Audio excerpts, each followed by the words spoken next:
This is quite an extreme story, but it just shows the power of food. Okay. So this is a 12-year-old boy.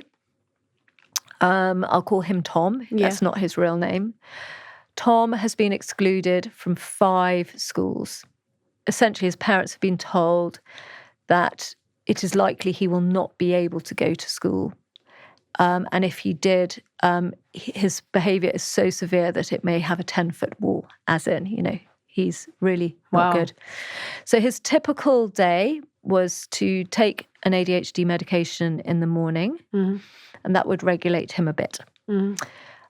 He would then also need some in the afternoon because his behaviour was so extreme that it was the only way that they could cope.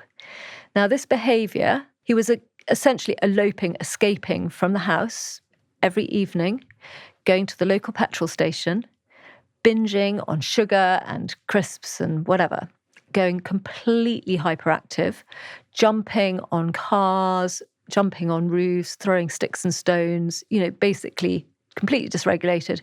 And they would find him curled up in a ball somewhere at 1 a.m. Oh, wow. Okay. Exhausted. Anyway, so I spoke to the parents and I said, I can't do a proper consultation for 2 weeks. They said, we're desperate. What could we do now?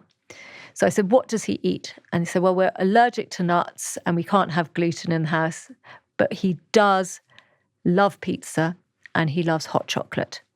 And I said, would he eat anything else? He said, probably not at the moment. So I said, okay, so my red lentil pizza, which has red lentil base, so lots of lovely protein. And then I sort of created this hot chocolate, which had collagen. And then I added a bit of magnesium, which is very calming. And then there's a supplement called theanine, which is normally in tea, which is very calming as well. So I thought I'd get that in because I knew they wouldn't taste or change the... Yeah. Anyway, spoke to them 2 weeks later, and I kid you not, Tom's behaviours have reduced by 70%. That is absolutely incredible. He has now stopped his 5 o'clock ADHD medication.